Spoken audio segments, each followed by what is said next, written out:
Hello everyone, welcome back to life science कक्षा। It's me Rajni Gupta. आज हम बात करेंगे अमाइनो एसिड, उनकी प्रॉपर्टीज एंड उनके क्लासिफिकेशन को देखेंगे। ओके, तो चलिए स्टार्ट करते हैं। सबसे पहले हम समझते हैं अमाइनो एसिड क्या होते हैं। तो अमाइनो एसिड की अगर जनरली बात करें तो amino acid is the building block of protein. Amino acid में टोटल जो मेनली एलिमेंट की बात करें तो 3 एलिमेंट पाए जाते हैं, hydrogen, oxygen and nitrogen. Okay, next हम देखते हैं जनरल यानी कि basic structure of amino acid. Basic structure of amino acid की बात करें तो यहाँ पे मैंने एक फिगर शो किया है जो कि आप देख सकते हैं, जिसमें एक सेंट्रल कार्बन है और उसी सेंट्रल कार्बन से 4 अलग अलग डिफरेंट ग्रुप जुड़े हुए हैं, जिसमें से कार्बोक्सिलिक एसिड है, अमाइनो ग्रुप है, हाइड्रोजन है और एक आर ग्रुप है। यहाँ पे आर ग्रुप जो होता है उसको एक साइड चेन की तरह रेफर किया जाता है, मतलब कि। और नेक्स्ट अगर बात करें किरल कार्बन, यानी कि यहाँ पे जो कार्बन सेंट्रल कार्बन होता है उसे हम किरल कार्बन कहते हैं। और उसे हम किरल कार्बन कब कहते हैं? जब उस कार्बन से 4 अलग अलग ग्रुप जुड़े हुए हैं, मतलब कि 4 अलग अलग ग्रुप जुड़े होते हैं तो हम उसे किरल कार्बन कहते हैं। यहाँ पे ग्लाइसिन को छोड़ के जितने भी स्टैंडर्ड अमाइनो एसिड होते हैं वो सब के सब क्या होते हैं? किरल होते हैं। नेक्स्ट हम बात करते हैं प्रॉपर्टीज ऑफ अमाइनो एसिड। तो प्रॉपर्टीज ऑफ अमाइनो एसिड में यहाँ पे टोटल मैंने 5 प्रॉपर्टीज को मेंशन आउट किया है, जिसके बारे में एक एक करके हम डिस्कशन करेंगे। जो पहली प्रॉपर्टी है वो है carbon nomenclature is depend upon alpha, beta, gamma, delta, epsilon and theta. इसका मतलब क्या होता है? तो यहाँ पे जितने भी मतलब जो भी अमाइनो एसिड होते हैं, उस अमाइनो एसिड में जो नंबर ऑफ कार्बन प्रेजेंट होते हैं, उन्हीं नंबर ऑफ कार्बन की जो नॉमेनक्लेचर की जाती है, उनको नेमिंग की जाती है, तो उनको alpha, beta, gamma, delta, epsilon and theta के बेसिस पे की जाती है।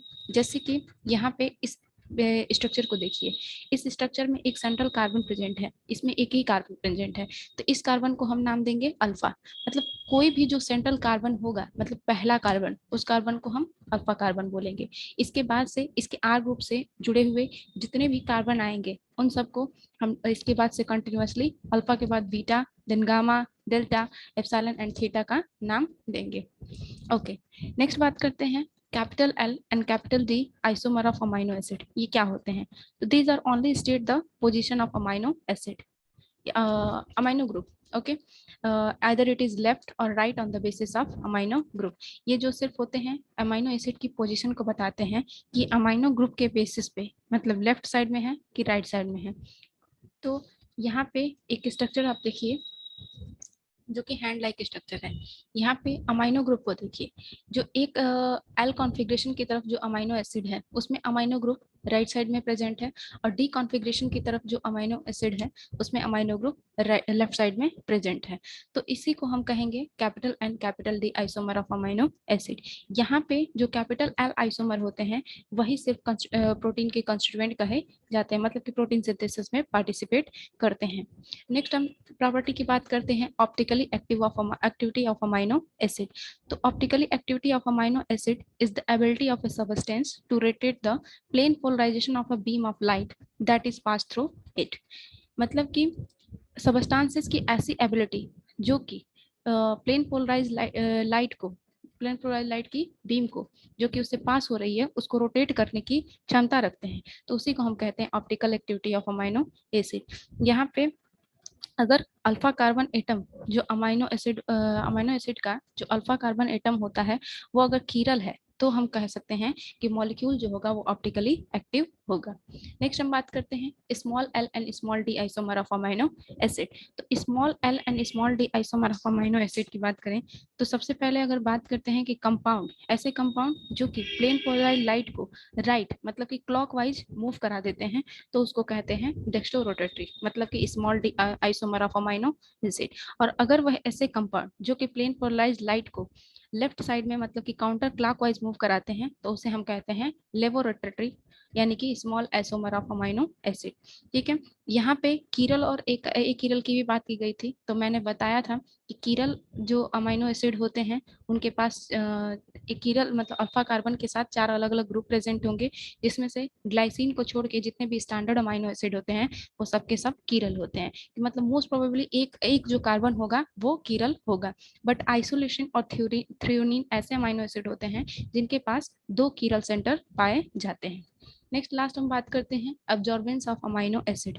तो अब्जॉर्बेंस ऑफ अमीनो एसिड की बात करें तो जब पाई इलेक्ट्रॉन जो पाया जाता है किसी भी अमीनो एसिड में जो कि एरोमेटिक होते हैं, तो वो एनर्जी लेके एक जगह से दूसरी जगह पर रीलोकेट करता है, और रीलोकेट करके ही एनर्जी को क्या करता है, एब्जॉर्ब करता है या फिर कुछ देर तक अपने पास रख पाता है। जैसे कि एग्जाम्पल में एरोमेटिक अमीनो एसिड हमारे tryptophan, tyrosine and phenylalanine आ गए।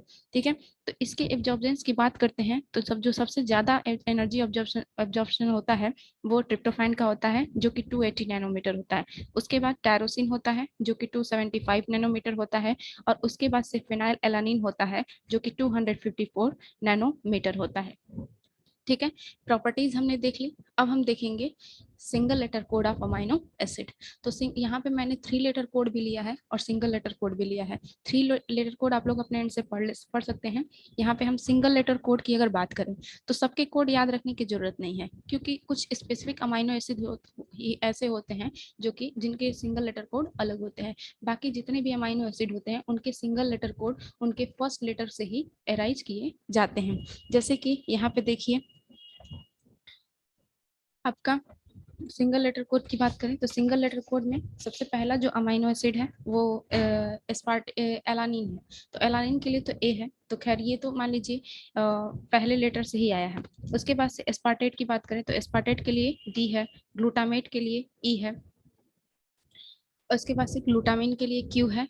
इस नेक्स्ट है आपका लाइसिन, लाइसिन के लिए के है। ठीक है, फेनाइल एलानिन के लिए एफ है, और उसके बाद से थ्रियोनिन थ्रियोनिन के लिए तो टी है, ट्रिप्टोफैन के लिए डब्ल्यू है, टायरोसिन के लिए वाई है।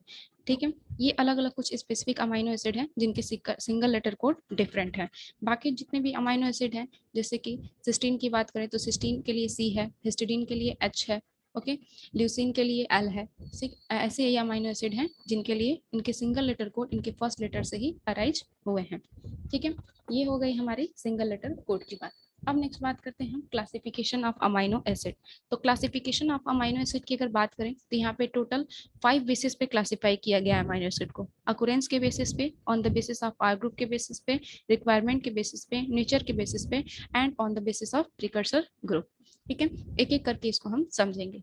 सबसे पहले बात करें अकुरेंस के बेसिस पे, तो अकुरेंस के बेसिस पे टोटल 2 कैटेगराइजेशन किया गया है, एक स्टैंडर्ड का, एक नॉन स्टैंडर्ड का। तो स्टैंडर्ड जो अमीनो एसिड होते हैं वो 22 अमीनो एसिड होते हैं, नॉन स्टैंडर्ड अमीनो एसिड होते हैं वो अप्रॉक्स 500 अमीनो एसिड होते हैं। On the basis of R group की बात करें तो यहाँ पे टोटल 3 कैटेगराइजेशन है, एक एलिफैटिक, एरोमेटिक एंड हाइड्रोक्सिल। ठीक है, रिक्वायरमेंट के बेसिस पे बात करें तो यहाँ भी 3 कैटेगराइजेशन है, एक एसेंशियल का, एक सेमी एसेंशियल का एंड एक नॉन एसेंशियल का। एसेंशियल में जो अमीनो एसिड आते हैं वो हैं methionine, valine, threonine, phenyl alanine, isoleucine, tryptophan, lysine and leucine. Semi essential की बात करें तो यहाँ पे आर्जिनिन और हिस्टीडीन आ जाते हैं। उसके बाद से नॉन एसेंशियल जो अमीनो एसिड होते हैं वो हमारी बॉडी में सिंथेसाइज होते हैं। नेक्स्ट बात करते हैं हम नेचर के बेसिस पे। तो नेचर के बेसिस पे भी 2 तरह की कैटेगराइजेशन है, एक पोलर एक नॉन पोलर। तो पोलर में जो आते हैं वो हमारे चार्ज अनचार्ज आते हैं। तो चार्ज ग्रुप की अगर बात करें अमीनो एसिड की तो ये हिस्टिडीन, आर्जिनिन एंड लाइसिन होते हैं। अनचार्ज की बात करें तो ये serine, threonine, cysteine, asparagine, tyrosine, glutamine and proline होते हैं। ठीक है, उसके बाद से हम बात करते हैं नॉन पोलर की।